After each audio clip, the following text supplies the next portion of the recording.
So if you guys have any questions, put it in the live chat. In the meantime, we'll go through some questions that we received throughout the week. All right. And the one I would like to start with is the question that a lot of people actually ask us. And it comes from Amber Jade Harding. So Q&A, she says. Well, you do the Q, we do the A. I am traveling around New Zealand for 6 weeks in February. I am from the UK. I don't want to unlock my Vodafone phone and buy a new SIM for just 6 weeks. But will Vodafone get any signal? First-time traveler spending 2 days in Singapore and then to New Zealand to do the Q experience. Thanks for your great videos. I am sure I will have more questions.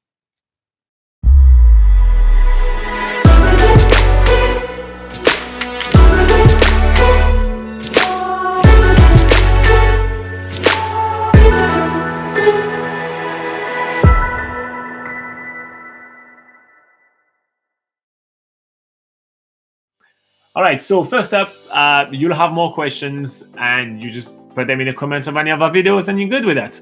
Now, about your phone, a lot of people are kind of asking us these kind of things like, do I need to unlock my phone just for that?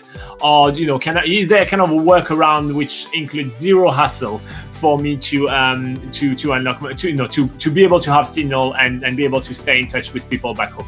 So a couple of things. First up, I personally recommend you unlock your phone as soon as you can. So usually when you get a phone with a big company like Vodafone in the UK or in France or in Germany or in the US, you are locked into a contract. So you're locked into a 12 to 24 month contract. And then usually at some point within this period or at the end of this period, they actually are legally obligated to unlock the phone for you, and that should be free. So in my opinion, you should always do that because it makes the phone much easier to resell later on when you decide to change your phone. And second, well, it makes these kind of things so much easier, traveling around and just popping the SIM card in and be sorted with it. So that's my first advice. If you have an opportunity to unlock your phone, seriously do it and take any excuses to do that. Yeah. Now, second, is there a way to do it with no hassle and be able to communicate with back home, no hassle at all when landing in New Zealand? Yes, there is. Vodafone is a very, very big company, and actually most companies around the world will actually have coverage in New Zealand. They use something called a roaming system. So that means that they basically purchase their minutes from local companies here. We do have Vodafone here in New Zealand, so they purchase it from themselves and then sell it back to you with a premium on it. So it will cost you more, like a minute, and it depends on every company. So the numbers I'm going to give you right now are wrong. It's just an example. So when you're going to be roaming, let's say that usually a minute of calling back home costs you about 10 cents. In New Zealand, they may charge you 60 or 70 cents for 1 minute of calling because it's called roaming. It's going to be same thing for your data, and it's going to be the same thing for your text. So be aware of that, and you're going to be charged the premium. But yes, that's the easiest way to keep in touch with back home. You just have to know that it's going to cost much more. It will allow you to be reached and reach people outside. Now, you can always call your phone companies to ask which network they will be using when in New Zealand. We have 3 major networks. That's going to be Spark, Vodafone, and the other one is 2 Degrees, right? Yes. And so they will have one of those 3 networks. The biggest coverage will be Spark, the second best will be Vodafone, and the third and least best will be 2 Degrees. So that's basically kind of the easy option. Pop into New Zealand and just pay a lot if you need to call or back. Now, the one thing that a lot of people get confused about the roaming, and then after I'm going to let Laura speak about the other stuff on the list. But the one thing that people get confused with roaming is that roaming does not apply to Wi-Fi.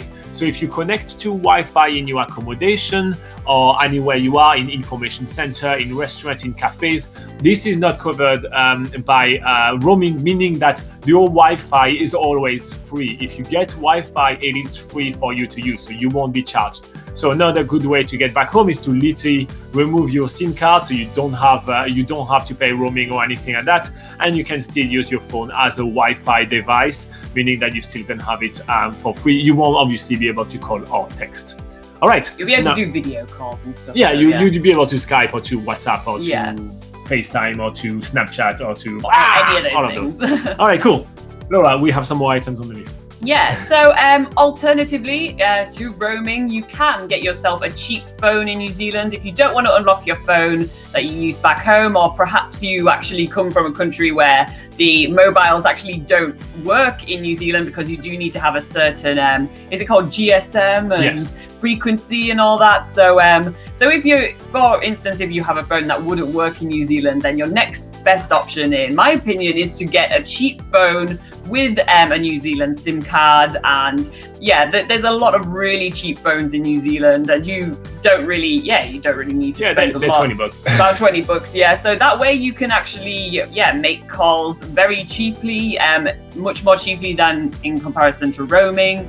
And yeah, you'll be able to contact all your sort of accommodation providers, activity providers when you're on the go, if you need to change anything. And that makes things very easy as well.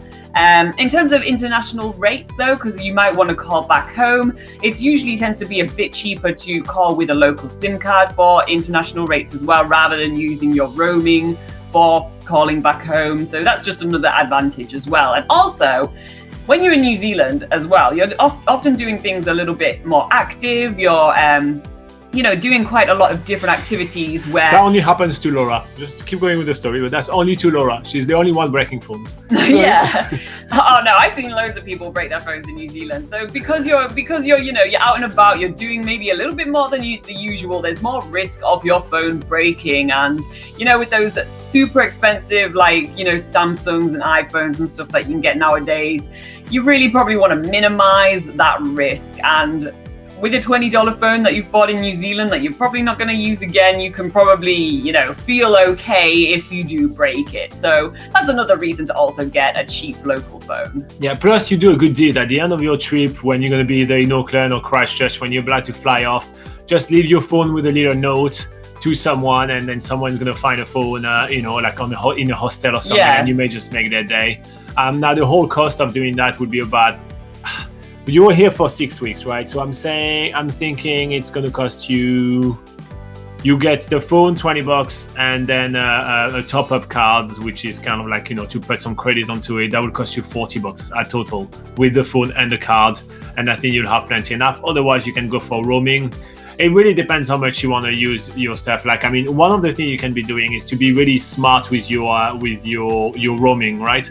So if you decide that you want to go with the roaming roads because you really want hassle-free travel, on your phone there is always an option to stop, turn on and off mobile data. So put that as a shortcut on your home screen and literally just turn it off at all time. And only if you really, really want to use it, only if that picture is really, really Instagram worthy, then you turn it on and then you post it. Otherwise, you just wait the evening to have free Wi-Fi in your accommodation. So that's kind of like the way of doing that.